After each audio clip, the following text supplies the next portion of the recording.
ఆశాలతో పని భారం, ఆశా వర్కర్ల ఐక్యత, ఆశా వర్కర్ల ఐక్యత. ఆశా వర్కర్లకు ప్రభుత్వం ఇచ్చిన హామీలను, ఆశా వర్కర్లకు ఫిక్స్డ్ వేధించుకోవడం, ఆశాలతో మనిషి ఆరోగ్యంగా జీవించాలంటే ఆరోగ్యంగా జీవాలంటే ఆరోగ్యం ప్రధానము. అటువంటి ప్రజల ఆరోగ్యాల్ని కాపాడడం కోసం మరి అనునిత్యము ప్రజలకు సేవలు అందిస్తూ తమ ఆరోగ్యాలను సైతం లెక్క చేయకుండా పనిచేస్తున్నటువంటి మరి ఆశా కార్యకర్తల పట్ల ప్రభుత్వ నిర్లక్ష్య వైఖరిని నిరసిస్తూ మరి ఆశా వర్కర్లకు 18,000 రూపాయల ఫిక్స్డ్ వేతనం అమలు చేయాలని చెప్పి పిఎఫ్ ఈఎస్ఐ ఉద్యోగ భద్రత కల్పించాలని, అదేవిధంగా ఆశాలకు రావాల్సినటువంటి లెప్రసీ, పల్స్ పోలియో పెండింగ్ డబ్బులు అందించాలని, మరి ప్రమాద బీమా సౌకర్యం కల్పించాలని తదితర డిమాండ్ల మీద ఈరోజు రాష్ట్ర వ్యాప్తంగా ఆశా వర్కర్స్ యూనియన్ సిఐటి ఆధ్వర్యంలో కలెక్టరేట్ల ముందు ధర్నా కార్యక్రమాలు చేపట్టడం జరుగుతూ ఉంది. మరి గత 20 సంవత్సరాలుగా ఆశా వర్కర్లు మరి అతి తక్కువ వేతనాలతో పనిచేస్తూ ఉన్నారు. గత ప్రభుత్వం ఆశా వర్కర్లకు వేతనాలు పెంచాలని ఎన్నిసార్లు అడిగినా పెంచకుండా నిర్లక్ష్యంగా వేసినటువంటి పరిస్థితి ఉంది.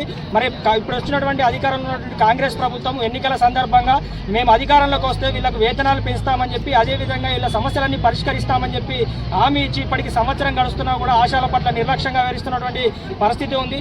అదేవిధంగా ఆశా వర్కర్లు తమ సమస్యల పరిష్కారం కోసము మరి అనేక సార్లు చెలో హైదరాబాద్ కోటి కమిషనరేట్ ధర్నా చేపట్టిన సందర్భంగా అక్కడ చర్చలు జరిపి ఆశాలకు ప్రమాద బీమా 50 లక్షల సౌకర్యం, అదేవిధంగా ఆశాలకు సంబంధించినటువంటి సమస్యలు పరిష్కరిస్తామని హామీ ఇచ్చి ఆ హామీలు అమలు కానటువంటి పరిస్థితి ఉంది. మరి ప్రధానంగా ఇక్కడ రాజన్న సిరిసిల్ల జిల్లాలో చూసుకున్నట్లయితే ఆశాలు దాదాపు 480 మంది ఆశాలు పనిచేస్తూ ఉన్నారు. వారికి సంబంధించినటువంటి లెప్రసీ కావచ్చు, పల్స్ పోలియో కావచ్చు, ఎన్నికలకు సంబంధించిన డబ్బులు కావచ్చు, మరి కరోనా పిఆర్సీ బకాయిలు అనేకమైనటువంటి రావాల్సింది ఉంది. అనేక సార్లు అడిగిన అధికారులు నిర్లక్ష్యంగా వేస్తున్నటువంటి పరిస్థితి ఉంది. పైన హైదరాబాద్లో అడుగుతేనేమో ఇక్కడ పంపించామని చెప్తున్నారు, ఇక్కడ అధికారులను అడుగుతూనేమో మాకు రాలేదని మరి ద్వంద్వ వైఖరి వహిస్తున్నటువంటి నిర్లక్ష్యంగా వేస్తున్నటువంటి ఆశాలకు నష్టం చేకూరే విధంగా వివరిస్తూ ఉన్నారు. మరి ఇక్కడ ఉన్నటువంటి పిహెచ్సిలలో చూసుకున్నట్లయితే ఇక్కడ మెడికల్ ఆఫీసర్లు కావచ్చు, మరి ఆశాల పట్ల పనులు చేయించుకున్నపై ఉన్న శ్రద్ధ, వాళ్ళ సమస్యల పరిష్కారం పట్ల ఎందుకు లేదని మేము అడుగుతూ ఉన్నాము. జిల్లాలో ఆశా వర్కర్లకు సంబంధించినటువంటి పెన్షన్లు కూడా కట్ చేయడం జరిగింది. ఈ సమస్యల మీద ఈరోజు ధర్నా కార్యక్రమం నిర్వహించడం జరుగుతూ ఉంది. ఇప్పటికైనా వెంటనే ప్రభుత్వము ఈ ఆశాల సమస్యలు పరిష్కరించాలి, లేకుంటే రానున్న రోజుల్లో అవసరమైతే నిరవధిక సంఘం వెళ్ళైన ఆశా వర్కర్ల సమస్యలని పరిష్కరించే విధంగా మేము పోరాటం చేస్తామని చెప్పి తెలియజేస్తా ఉన్నాం.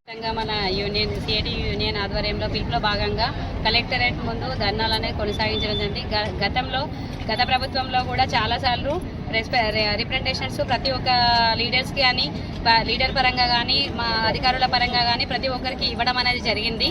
ఇప్పుడు గతంలో ఉన్న పెండింగ్ బిల్స్ అప్పుడేం చెప్పారంటే వర్క్ చేసిన తర్వాత మీరు పని చేసి కొట్లాడండి అని చెప్పేసి అప్పుడు చెప్పేసి మభ్యపెట్టి మాతో వర్క్ చేయించుకున్నారు. గత 2 సంవత్సరాల నుండి లెప్రసీ కానీ, పల్స్ పోలియో కానీ, ఎలక్షన్ డ్యూటీస్ కానీ అన్ని డ్యూటీస్ ఈ విధంగా మమ్మల్ని ప్రతి ఒక్క దానిలో డ్యూటీస్ వేసుకుంటూ మాతో పని చేయించుకుంటూ వెట్టి చాకరీ చేయించుకుంటారనే మా ఉద్దేశం. ఎందుకంటే గత 2 సంవత్సరాల నుండి కూడా చాలని వేతనంతో మేము ఇప్పుడు ఏఎన్సీ టార్గెట్లు అంటూ ఇవన్నీ ప్రతి ఒక్క టార్గెట్ మా మీద పెట్టు వర్క్ చేయించుకుంటున్నారు.